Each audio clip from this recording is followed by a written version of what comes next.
The Jazz Age was a movement that took place during the 1920s or the Roaring Twenties, from which jazz music and dance emerged with the introduction of mainstream radio and the end of the war. With the introduction of jazz came an entirely new cultural movement in places like the United States, and expanded and modified to become socially acceptable to middle-class white Americans. White performers were used as a vehicle for the popularization of jazz music in America. Even though the jazz movement was taken over by the middle-class white population, it facilitated the mesh of African American traditions and ideals with the white middle-class society. 1920s youth used the influence of jazz to rebel against the traditional culture of previous generations.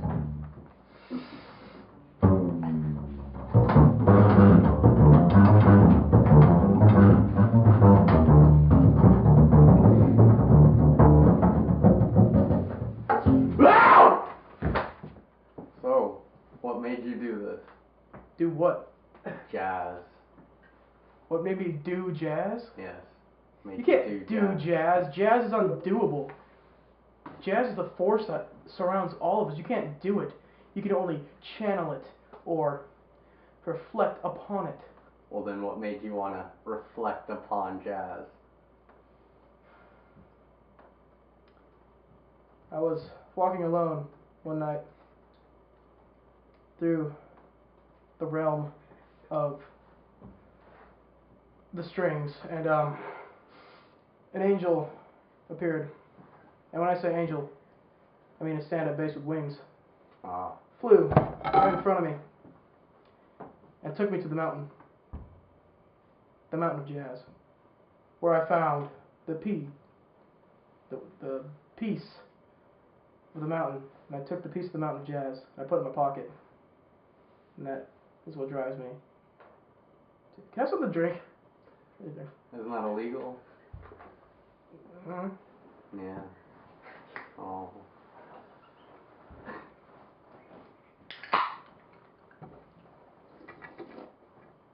Next question.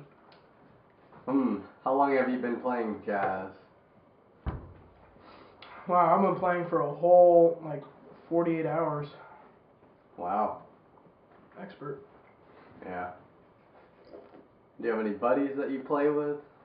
Any area that you like to play at? I like the speakeasies. Speakeasy. Excellent. My favorite speakeasy is it's called the Hard Shout. The Hard Shout is my favorite speakeasy of all time. It's because the name is ironic. It is. Wow. I think that's gonna sum it up. Goodbye. I'm getting tired of this interview. Yes.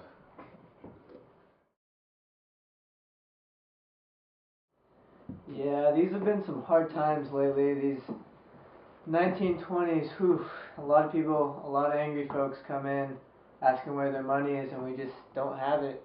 And we don't know what to tell them. I actually have a meeting really soon with someone. It's going to be a shame. I have to tell them where all their money went. Oh, here he is now. Oh yeah. Mr. Bankman. Hey. Thank you for meeting with me. Yeah. Such short notice. Pleasure. Listen. I have a problem. If you go to my home, you'll find my fridge completely just depleted with Mountain Dew. I have none left. Is this yours? Can I have it? Yeah. Thank you. So I really need to withdraw all my savings so I can buy more. Mm-hmm. What do I got left? Can't say you have much left. This is all you have. What is this? Hope. Hope? Hope and donuts. That's it.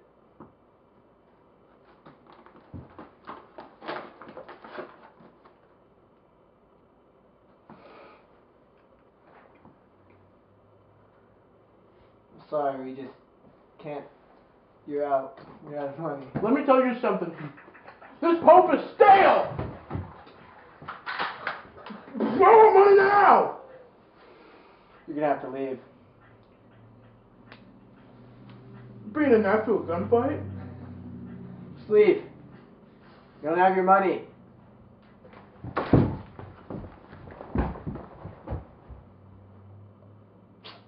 See, this is why I keep my money in a hat. All my money tied up here. Don't trust people nowadays.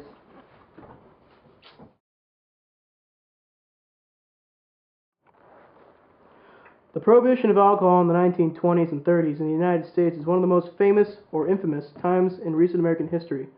The intention was to reduce the consumption of alcohol by eliminating businesses that manufactured, distributed, and sold it. Considered by many as the failed social and political experiment, the era changed the way many Americans view alcoholic beverages, enhancing the realization that federal government control cannot always take the place of personal responsibility.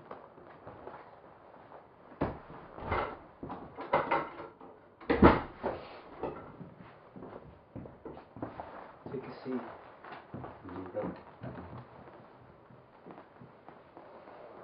Got a job for you. What type of job? Job that needs to go under the radar. I'm listening. Al Capone's is delivered within the next 24 hours. What's the pay?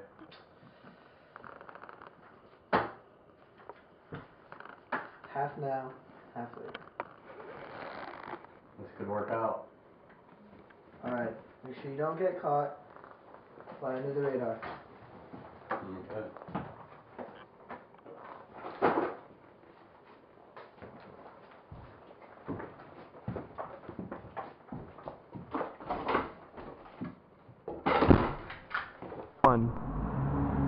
Yeah. My name is Sergeant Porter.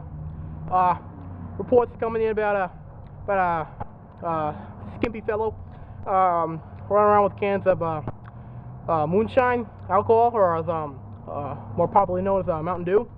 I believe reports say that he not only has regular flavor but also Code Red, which is you know, the hardest one to transport. So I'm gonna keep my eyes open. Just gonna be stationed over there and see if I can't find anyone. Wait a minute. Hey, that's Mountain Dew. That's illegal.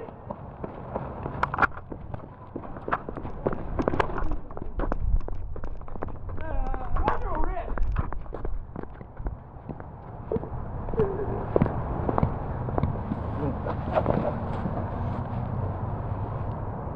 Police officer, what?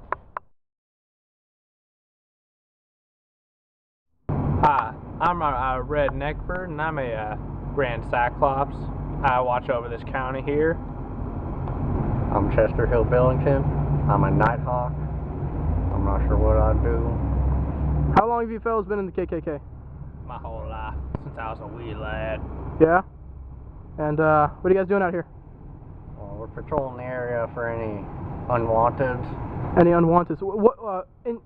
What is classified in it? What is an unwanted in your own words? People over yonder. Over yonder, okay. Yeah. Oh, looks like we got a. Oh. Who's this guy? One power. Alright. And who is that? Is that your bud? That's our buddy. Alright. So, what would you guys do if like one of your unwanteds were to walk by right now? We'd have to teach him proper rules and where he can and cannot be. Okay. Yeah. Certain rules that would. Sir, what do you think about the KKK? Do you think what they're doing is wrong? Yes, most definitely. Well, that seems to be a problem. Oh, run!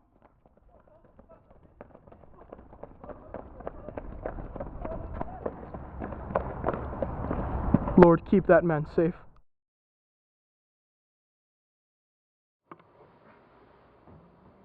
The first commercial radio station in the U.S. began occasionally broadcasting in 1920.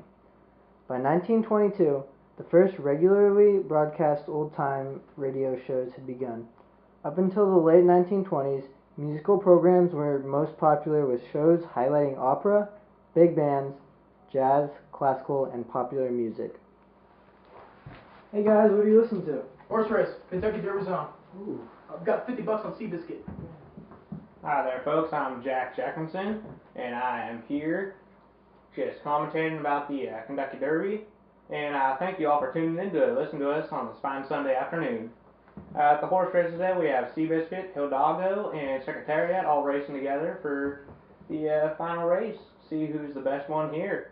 And as we begin, the countdown starts, and they are off and out of the stalls, with Seabiscuit quickly in the lead, and Hidalgo following close behind with Secretariat in the back. As they around the first corner, it is still the same. Seabiscuit, Hidalgo, and Secretariat, and they're going around the second corner, and pretty closely here now they're at the third corner. And as they're running in, Secretariat behind, who seems to have a Charlie horse, with Hidalgo and Seabiscuit just competing for that lead. No one seemed to get in a hold there. And as they come to the finish line, they're almost there, about 5 meters, and the winner is... No! Who won? Who won? Who won? $50! Oh! Fatality.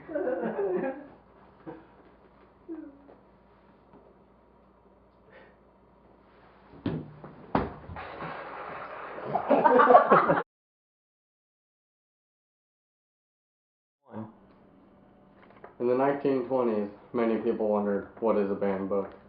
A banned book is one that has been censored by an authority, a government, a library, or a school. This book has usually been removed from a school system.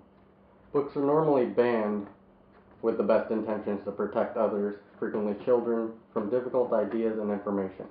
Adults often censor books from children if they feel that the book is frightened or controversial ideas in it. In some cases, those censoring books think that a book might be appropriate for older children, but not just younger ones. A few of these books are Ulysses, Candide, Fanny Hill, Frankenstein, and Black Beauty.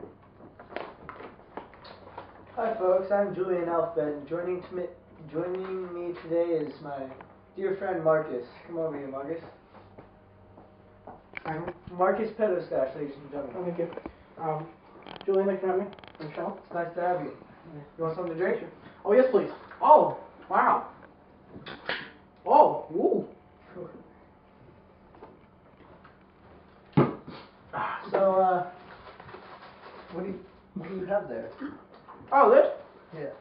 It's, M&M's, Julian. Oh, there goes my pencil. Oh, would you be so kind? Oh, thank you. Okay. Yeah. Okay. So, Marcus, explain to the audience exactly what you do.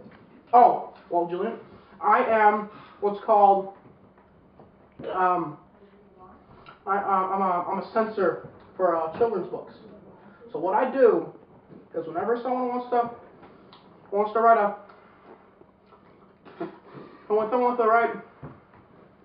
a children's book, people know who's writing that thing. It'd be a complete perv, you know. And so you want to make sure that whatever's in the book is right for the children, because it's all about the children, the sweet, innocent children. And so, if I may I show you some books that I had to ban personally because they were just inappropriate for children. Yeah. Okay. Show the audience. Okay. This one is called Fun Size. Can you zoom in on that? Can you get that? Can you see that right there? All right. Okay. So this I mainly just look at the title first. If the titles are inappropriate, like look at what is this? What does this illustrate? And you clearly see the word short and long. Julian, do you see that? Like what? How our kids aren't supposed to understand that yet? Book 2. Let's see how. Thank you. Oh, Dr. Seuss, I'm ashamed. This is the only one of his novels I've ever had to ban. This one's called The Foot Book. responsible for the foot fetish epidemic of 1926, of course. So, wet foot, dry foot, low foot, high foot. That's a drug reference, ladies and gentlemen. That is a drug reference. Jeez. Next we have I'm Still Here in the Bathtub, where it illustrates just a young lad just so vulnerable to attack, to abduction. Look at this poor child. Can you see that? Get close with that. Look at that. This will scare me. This does scare me. Look. I just don't get it. Next, we got oh god. Just My Friend and Me. Now, Julian, what would you say these two things are? They look like two little boys. Two little. What kind of species, if you would? Bears. Bears. That is a reference to furries. It's inappropriate. Just My Friend and Me, what are they doing? They're all alone. Dangerous stuff. Oh, jeez. You know what? Teasing. Not okay. Not okay. Yes, it is, Julian. Yes, it is. Look at this. Can you see these two words right here? Can you see these two words right here? No? You cannot see these two words? Well, I'll tell you what it says. It says sniff, sniff. Sniff, sniff. Okay. Oh dear. Oh, Tigger. Oh, Winnie the Pooh. Where have you gone wrong? Oh, brother. Someone's babysitting. Referring to, you don't know who you're living alone with your kid. Who's babysitting? Julian, who's babysitting? That's exactly right. You don't know. Oh, dear. Oh, what a mess. What a mess. Okay. Last one. Not okay at all. I mean, you have this guy, this joker, running around the park, tickling kids with a feather. Oh, no.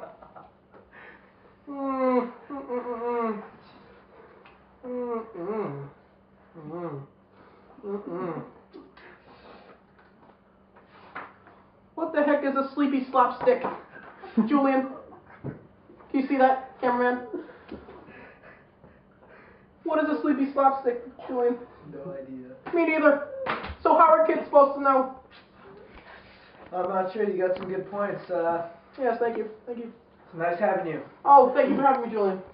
Oh. Have a good day, Marcus. Okay. Bye. That was my dear friend Marcus, expert on Ben books. That closes it for the day.